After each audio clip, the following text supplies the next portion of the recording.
दोस्तों आज के इस वीडियो के अंदर हम इलेक्ट्रिशियन से पूछे जाने वाले महत्वपूर्ण 5 सवालों के ऊपर बात करेंगे। तो दोस्तों मैंने यहाँ पे 5 सवाल लिख दिए। अब मैं इन सभी का एक एक करके आपको जवाब बताऊंगा और उसे आप इंट्रो के अंदर बता सकते हो। तो दोस्तों सबसे पहले सवालों को देख लेते हैं। हमारा जो पहला सवाल होगा वो होगा कि एमसीबी का सिलेक्शन कैसे किया जाता है। सवाल नंबर 2 है कि न्यूट्रल और अर्थिंग में क्या अंतर होता है। सवाल नंबर 3 एसी या फिर डीसी कौन सी मोटर ज्यादा आरपीएम की होती है। आरपीएम का मतलब हमारी कौन सी मोटर ज्यादा तेज घूमती है। इसके अलावा हम तीसरे क्वेश्चन में ये भी बात करेंगे कि हमारे घर के जो सीलिंग फैन होते हैं, जो पंखे होते हैं, उसके आरपीएम कितने होते हैं। ये हमसे इंट्रो के अंदर काफी ज्यादा पूछा जाता है। चौथे नंबर पे दोस्तों इलेक्ट्रिसिटी मतलब बिजली कितने प्रकार की होती है। दोस्तों ये चौथे क्वेश्चन का आंसर अगर आपके मन में यह है कि हमारी इलेक्ट्रिसिटी एसी और डीसी दो प्रकार की होती है तो आपका आंसर गलत है। तो इस वीडियो के अंदर हम ये भी बात करेंगे। और हमारा आज का पांचवा और आखिरी सवाल होगा कि वायर और केबल में क्या अंतर होता है। तो दोस्तों अब हम इंटरव्यू के अंदर आपसे यह क्वेश्चन पूछा जाता है तो आपको क्या जवाब देना है वो हम जान लेते हैं। सबसे पहले हम पहले सवाल की बात कर लेते हैं कि एमसीबी का सिलेक्शन कैसे किया जाता है।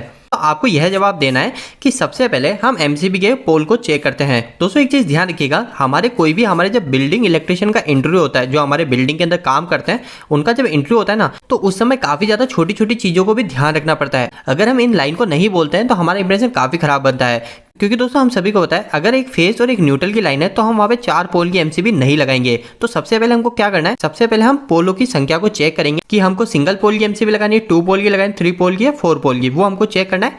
इसके बाद में हम सभी उपकरण की पावर रेटिंग या फिर करंट का पता करेंगे। हमको अगर पावर रेटिंग मिल जाती है तो पावर रेटिंग पता करेंगे और अगर हमको करंट मिल जाती है तो हम करंट पता करेंगे। इसके बाद में हमारे पास जो करंट की संख्या आती है उसकी 25% बड़ी साइज की हम एमसीबी लगा देंगे। अब दोस्तों आपसे इंटरव्यू के अंदर वापस से यह क्वेश्चन पूछा जा सकता है कि 25% बड़ी साइज की ही क्यों लगाना है। तो दोस्तों इस समय आप क्या बोलोगे, तो इस समय आपको बोलना है कि हमारा जो 25% है ये हमारा इलेक्ट्रिकल की सेफ्टी फैक्टर कहता है कि हमारे जितने भी इलेक्ट्रिकल के सर्किट ब्रेकर होते हैं ना, उनका एक स्टैंडर्ड साइज है कि हमको हमारे उपकरण की रेटिंग से 25% बड़ी साइज का वो लगाना है। तो हमारी जो एमसीबी होती है वो एमसीबी भी हमारी एक सर्किट ब्रेकर है। तो एमसीबी के केस में भी हमको 25% बड़ी साइज की वो लगानी चाहिए। इसके बाद में दोस्तों हमारा दूसरा क्वेश्चन है कि न्यूट्रल और अर्थिंग में क्या अंतर होता है। दोस्तों ये काफी ज्यादा इंपॉर्टेंट क्वेश्चन है तो इसका हम आंसर देख लेते हैं। दोस्तों सबसे पहले आपको न्यूट्रल के बारे में बताना है कि आखिर न्यूट्रल क्या होता है। तो आपको इंटरव्यू के अंदर यह बोलना है कि न्यूट्रल पॉइंट हमें ट्रांसफार्मर के द्वारा मिलता है। न्यूट्रल का उपयोग हमारे इलेक्ट्रिकल सर्किट को पूरा करने के लिए किया जाता है। तो दोस्तों आपको ये तो पता चल गया कि न्यूट्रल हमें ट्रांसफार्मर से मिल रहा है, पर इसके बाद में जो दूसरी लाइन वो कह रही है कि न्यूट्रल का उपयोग इलेक्ट्रिकल सर्किट को पूरा करने के लिए करते हैं। तो इसमें इलेक्ट्रिकल सर्किट का मतलब क्या है आपको मैं बिल्कुल आसानी से समझा दूं ताकि आप कभी भी इस लाइन को भूलोगे नहीं। दोस्तों देखिए क्या है, ये एक हमारे पास में एक बल्ब है, ठीक है, एक हमारे पास लैंप है। अगर मैं इसको एक ओनली फॉर फेस से जोड़ देता हूँ, ठीक है, इस साइड मैंने इसको फेस से जोड़ दिया, जबकि इसको चलने के लिए क्या चाहिए, एक फेस और एक न्यूट्रल चाहिए, पर मैंने इसको इधर ओनली फॉर एक फेस से जोड़ दिया। अब दोस्तों फेस से जोड़ने के बाद में क्या होगा, हमारा जो करंट है, हमारा करंट सिर्फ यहाँ पे आके रुक जाएगा, वो हमारा करंट मूव नहीं होगा।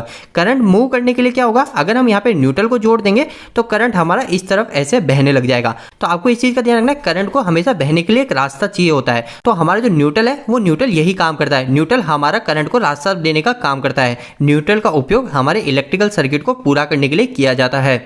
और दोस्तों न्यूट्रल के बाद में आपको अर्थिंग के लिए यह लाइन बोलनी है कि अर्थिंग पॉइंट हम जमीन में गड्ढा करके बनाते हैं। जैसे न्यूट्रल हमको ट्रांसफार्मर से मिला, ऐसे अर्थिंग हमें जमीन से गड्ढा करके मिलता है। इसके अंदर हम जमीन से एक वायर को निकालकर हमारे उपकरण की बॉडी से जोड़ देते हैं और ऐसा करने से अर्थिंग हमें इलेक्ट्रिकल शॉक से बचाने का काम करती है। और दोस्तों अगर आपको इंटरव्यू के अंदर इतना बड़ा आंसर नहीं देना, आपको सिर्फ 2 लाइन बोलनी है, तो आप क्या लाइन बोलोगे, आप यह बोलोगे कि न्यूट्रल का उपयोग हमारे इलेक्ट्रिकल सर्किट को पूरा करने के लिए किया जाता है, जबकि अर्थिंग का उपयोग हमें इलेक्ट्रिकल शॉक से बचाने के लिए किया जाता है। अब दोस्तों इंटरव्यू के अंदर इसके बाद में तीसरा सबसे ज्यादा जो क्वेश्चन पूछा जाता है वो पूछा जाता है कि एसी या फिर डीसी कौन सी मोटर के आरपीएम ज्यादा होता है, कौन सी मोटर हमारी ज्यादा तेज घूमती है। दोस्तों आरपीएम का मतलब क्या होता है ये आपको पता होना चाहिए। आरपीएम का मतलब होता है रेवोल्यूशन पर मिनट, या फिर आप ये बोल सकते हो रोटेशन पर मिनट। हमारी जो मोटर का रोटर होता है जो घूमता है वो हमारा 1 मिनट के अंदर कितने चक्कर लगा रहा है वो होता है हमारा आरपीएम। तो हमसे यही प्रश्न पूछा जाता है कि एसी या डीसी कौन सी मोटर ज्यादा तेज घूमती है। तो दोस्तों आपको इस समय जवाब देना है कि डीसी मोटर के आरपीएम एसी से ज्यादा होते हैं, मतलब हमारी डीसी मोटर ज्यादा तेज घूमती है। इसके अलावा दोस्तों आपको यह भी पता होना चाहिए कि हमारे घर के सीलिंग फैन कितनी तेज घूमते हैं, ये भी आपसे इंटरव्यू के अंदर पूछा जाता है। तो दोस्तों सबसे पहले अगर हम एसी मोटर की बात करें तो एसी मोटर हमारे ज्यादा से ज्यादा 3000 आरपीएम तक ही आती है, जबकि डीसी मोटर इससे कई गुना ज्यादा आती है। पर अगर आपसे इंटरव्यू के अंदर सीलिंग फैन के बारे में पूछा जाए तो आप क्या बोलोगे, तो दोस्तों इसका जवाब हमारा अलग अलग हो सकता है, क्योंकि दोस्तों हमारे जो सीलिंग फैन होता है उसके हमारे जो आरपीएम होते हैं वो आरपीएम फिक्स नहीं होते हैं। किसी सीलिंग फैन के ज्यादा होते हैं और किसी के कम होते हैं। तो दोस्तों इस समय आप इंटरव्यू के अंदर क्या बोलोगे, हमारे जो पुराने सीलिंग फैन आते थे वो 350 आरपीएम के आसपास के आते थे, 350 400 आरपीएम। फिर अभी 2-3 सालों से हमारे आरपीएम 350 से बढ़ के 600 आरपीएम तक भी आने लग गए। और आजकल कई कंपनी ऐसी है जो 800 से 900 आरपीएम के भी सीलिंग फैन दे रही है। तो आपको इंटरव्यू में क्या बोलना है, आपको ये बोलना है हमारे जो सीलिंग फैन के आरपीएम होते हैं वो 350 से 600 आरपीएम तक होते हैं, पर आजकल जो हमारे नए फैन आ रहे हैं वो 800 आरपीएम तक के भी आते हैं।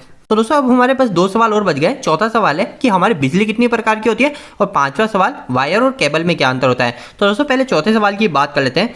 तो दोस्तों इस चीज का आपको इंटरव्यू के अंदर काफी ज्यादा ध्यान देना है। आपसे जब यह क्वेश्चन पूछा जाता है तो आपको उस समय ध्यान रखना है कि आपसे क्या पूछा जा रहा है। आपसे इलेक्ट्रिसिटी के प्रकार पूछे जा रहे हैं, मतलब बिजली के प्रकार पूछे जा रहे हैं, या आपसे करंट के प्रकार पूछे जा रहे हैं। तो दोस्तों अगर आपसे इलेक्ट्रिसिटी के बारे में पूछा जाए कि इलेक्ट्रिसिटी मतलब बिजली कितने प्रकार की होती है, तो आपको बोलना है बिजली हमारे 2 प्रकार की होती है। एक होती है हमारी स्टैटिक इलेक्ट्रिसिटी और एक होती है डायनेमिक इलेक्ट्रिसिटी।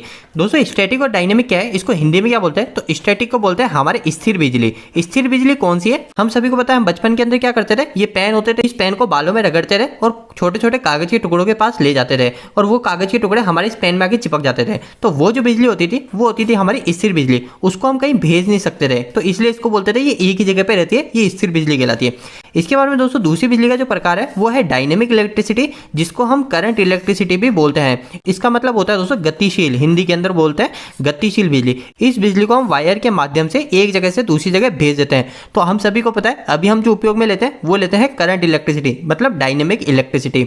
और अगर आपसे इंटरव्यू के अंदर यह पूछा जाए कि करंट कितने प्रकार की होती है, तो आप बोलेंगे कि करंट हमारे 2 प्रकार की होती है, एक होती है एसी और एक होती है डीसी।